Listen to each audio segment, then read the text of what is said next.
Hey guys, I know it's been a while, but I'm back, and now that links are out, and I finally have my Mistar Boys. I've got my Paleozoic deck profile, um, link format updated, and I really love this deck, guys, and it's so consistent, so good. Um, and I know locals aren't such a big deal, but I won first place in locals just yesterday, or no, 2 days ago on Saturday when I first debuted this deck at a tournament. So I was very excited about that. I I went up against two other Paleozoic decks right off the bat unexpectedly. Um, just as far as what decks players at my OTS store play. But I managed to pull off some wins there, and then what was it? There's some other deck, but anyways, here's the deck profile for you guys. Enjoy.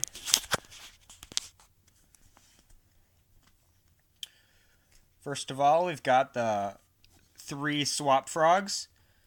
And this is for your frog engine.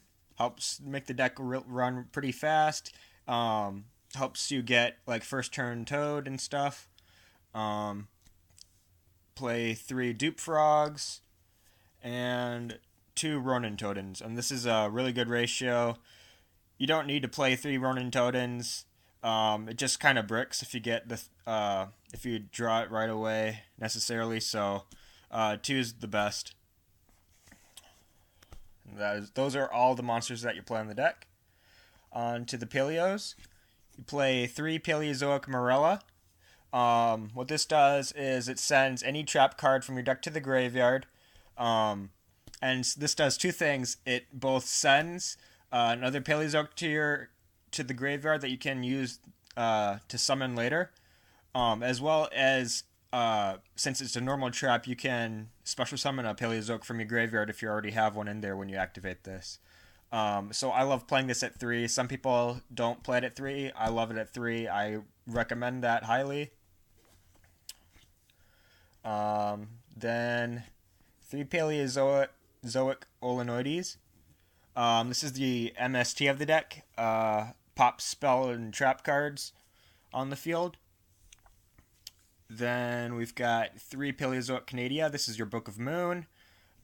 Flips an opponent's, or just any monster, or yeah, it has to be one your opponent controls face down defense position.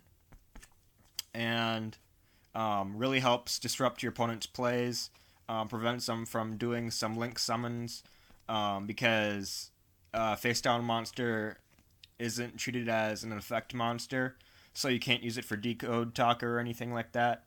I'm going to play 1 Hallucigenia just because it's another Paleozoic that doesn't require discarding or anything in order to activate it. And then finally, I play 3 Paleozoic Pikaia to really help with the draws power of the deck. It helps make the deck a lot more consistent as well. So I love playing that at 3. And these are all the Paleos I play. So if you notice, guys, I'm not playing any Dynamiscus. That is just my personal preference. I always want to use the cards that I draw and not ever end up with an empty hand because I had to discard a card to activate Dynamiscus. You can play it if you want to. If you do, I recommend it at 1 or 2. I do not think 3 is good as far as my taste goes, but that's just me, in my opinion. And if you find that it works well for you, go ahead and play that. But these are all the Paleos I play. And then I play 3 other trap monsters as well. 3 Phantom Knights of Lost Vambrace. What this does is both life point protection and a monster for Xyz summoning. So you're going to target one face-up monster on the field, and then the Phantom Knights monsters you control cannot be destroyed by battle. That target, the one that you used, the targeted with its effect, loses 600 attack. and then its level becomes 2. So if they're trying to make a or XYZ play, you can change the level and prevent them from doing that. So it really helps against a ton of decks. And then this card gets summoned in defense position, preferably. Or it's mandatory. You have to summon in defense position, and it can't. So then it can't be destroyed by battle this turn. So you've got some defense there, and then you can use it as XYZ material because it's a level 2 monster. Then for the rest of the draw engine, I play 3 Reckless Greed and 2 Legacy of Yata-Garasu. Yata-Garasu is literally just Jar of Greed. It's just a different name. It's cooler. It's not as widely used or whatever as Jar of Greed. And I mean, Jar of Greed isn't widely used, but they're basically the same card. Draw 1, they're trap. The only other thing is that if your opponent happens to control a spirit monster, then you get to draw 2 cards. So unless you're playing against like Shinobirds or something like that, you're going to be drawing 1 card. Play 2 Lost Wind for effect negation. It's such a good card. If you want to play 3, go ahead. I find 2 is nice just so that I have room to play the other cards that I want to play. Then we've got your 3 Wabokus to protect both your monsters and your life points. And I love this card. You can also use Threatening Roar to prevent your opponent from attacking. But either one will work. I use Waboku. And so then you use that to protect your monsters. Then you summon Paleozoic from your graveyard. Going on, I play 1 Drowning Mirror Force and 1 Quaking Mirror Force. I had just gotten the Drowning Mirror Force, and I want to try it out. And I really think it'd be a great addition to this deck because all the Paleozoics target. So if I want to get rid of a monster or something with a monster that my opponent controls, this is a good way to take care of that because it doesn't target. But you can play normal Mirror Force as well. You can play like whatever you want. You don't have to play those if you don't want to. And then I like to play my side deck cards in my main deck just because I find it really helps a lot winning that game 1 because people use a lot of spells, so more often than not these come in handy for disrupting my opponent's plays. So Imperial Order, Anti-Spell Fragrance, I liked playing them in the main deck. Same thing with D-Barrier. I prefer to play it in my main deck rather than side deck. And if you don't need it, that's great. Take them out, put them in your and then use your side deck to replace them with something else that you need. But I prefer having them in my deck rather than not, just so if I need them, I have them, instead of not having them at all. And then lastly, you've got your Solemn Warning and 2 Solemn Strikes. If you don't have Solemn Strikes, because I know those are over $6 each, even though even the reprint is climbing. So if you don't have those, you can also play Grand Horn of Heaven. It's the budget version of Solemn Warning and Solemn Strike. It's just that your opponent gets to draw a card, but that's not super important because you get to jump right ahead to their next phase. So they summon a monster during main phase 1, you Grand Horn of Heaven to negate that summon, and it goes right to battle phase. They have no monsters to attack you with, and so you've got nothing to worry about for the turn, unless you're of course playing like Trick Stars and they just burn you for damage whenever you draw cards or whatever. But that's a great alternative to Solemn Strikes if you do not have Solemn Strikes. And then a couple other cards that you can play if you don't have any of the cards that I've mentioned that just work in the deck. Bottomless Trap Hole for summon negations. That's always a good one. It's just slower because it's not a countered trap and it doesn't negate the summon. The summon still happens, but it is a normal trap, so you can summon Paleozoics off of it. And then I like to play Wetlands as a good alternative because it makes all of your Paleozoics 2,400 beaters, which is really amusing. So you can play those if you want to. Going on to your extra deck, I play two not Paleozoic. I play two Toadally Awesomes. You can play three if you feel like you're fine playing three. You only need two. One at the bare minimum, just because that's really what helps enhance the performance of this deck. But I prefer playing two, just because you can use the first one when it's sent to the graveyard to add a swap frog or something to your hand, instead of it having to do itself, because you can make a lot more plays by adding something else to your hand or other than Toad. So then you'll still have a spare, and then you can use that one to return itself to your deck. So I find that really handy, really awesome. Then you have two Mistar Boys.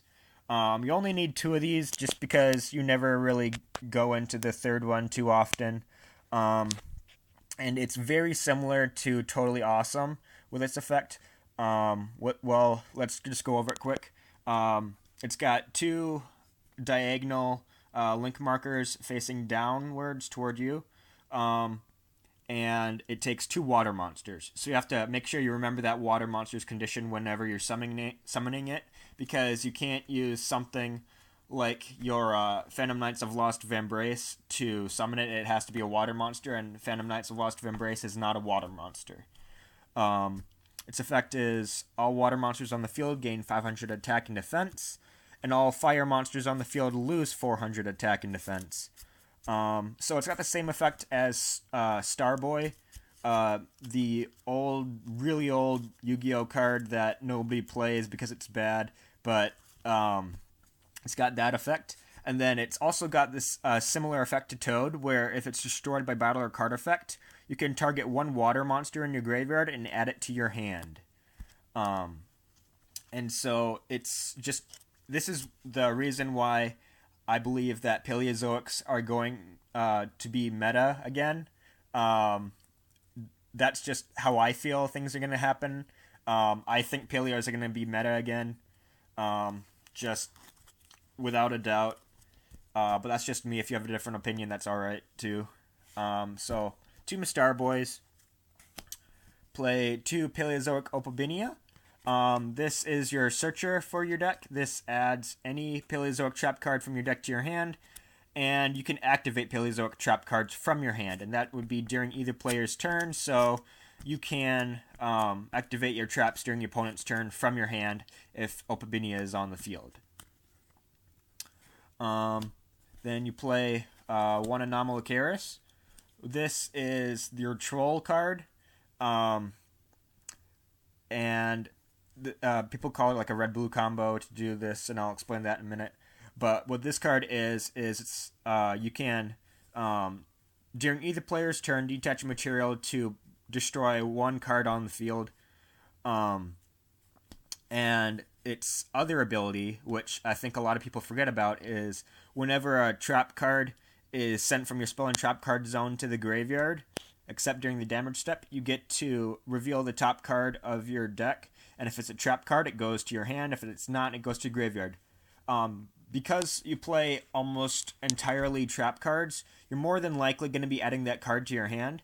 And with that red-blue combo, what I was telling you about earlier, was if you've got both of these on the field, and of course, it probably means you're going to have Mistar Boy on the field as well.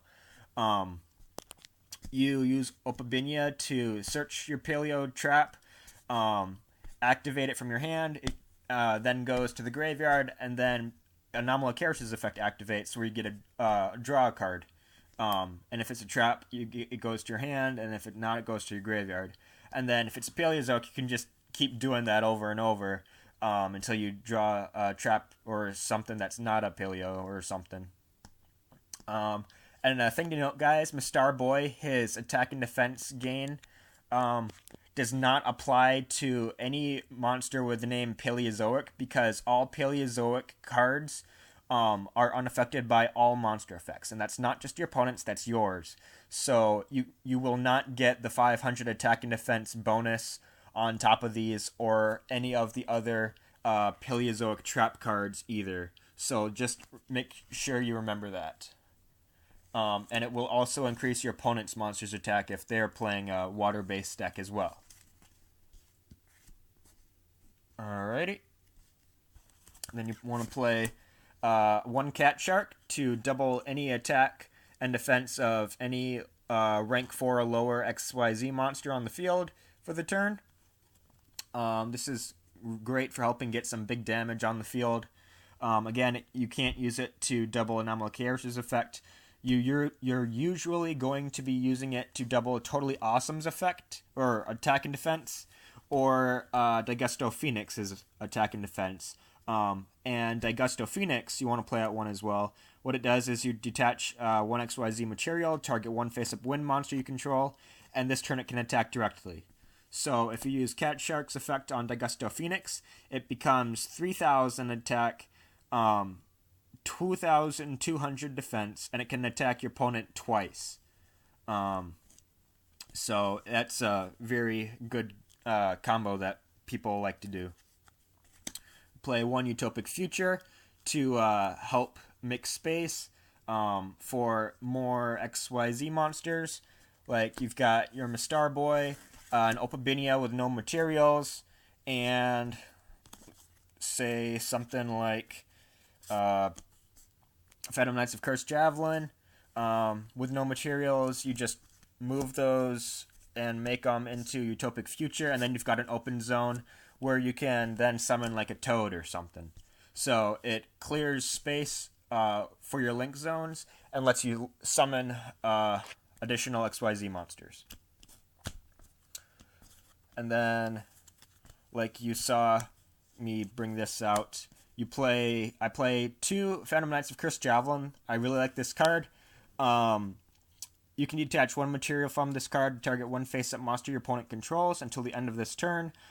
Its attack becomes 0 and its effects are negated.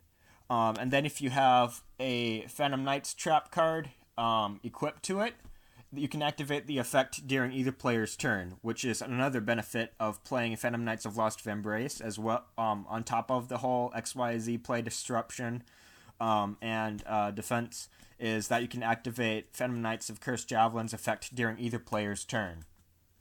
And I find that very good. You play one Sky Cavalry Centaurea.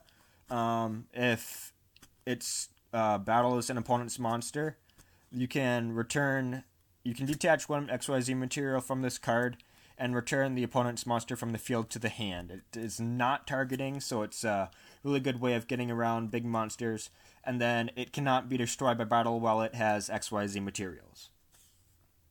Going on, we have number 45, Crumble Logos, the Prophet of Demolition. I like playing this mainly for the 2,200 attack. Toad has that as well, but just having another alternative. And its effect is pretty decent as well. It can help just annoy your opponent. Once per turn, you can detach one XYZ material from this card, target one other face-up card on the field, and while this monster is face-up on the field, the target's effects are negated. And then while that target is on the field, cards with the same name as it and their effects cannot be activated. So that can be, you can target your opponent's Dragonic Diagram or whatever, and its effect is negated and they can't activate another diagram instead. So it's a really good card. And last but not least, I play one number 96 Dark Mist. This probably is one of those debatable cards of playing. The only reason I play it is because it's a good way to get over Blue Eyes Chaos Max or something, because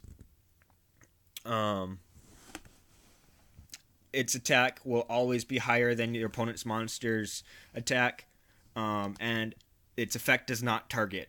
So I just use it to get over really big monsters my opponent controls. Those are all the extra deck cards I play. A couple other alternatives if you don't have any of the cards that I mentioned. Shutting off Gachi Gachi Gentetsu. There's a bunch of other ones. These are just ones that I had nearby and just given as examples. But as long as you have 1 or 2 Toads and the 2 Mistar Boys, as well as the Opabinias and Anomalocaris, you should be pretty good. But just try and round out the extra deck as much as you can to really make it flow at top condition. That concludes my deck profile. Let me know what you guys think. Thanks for watching. Bye.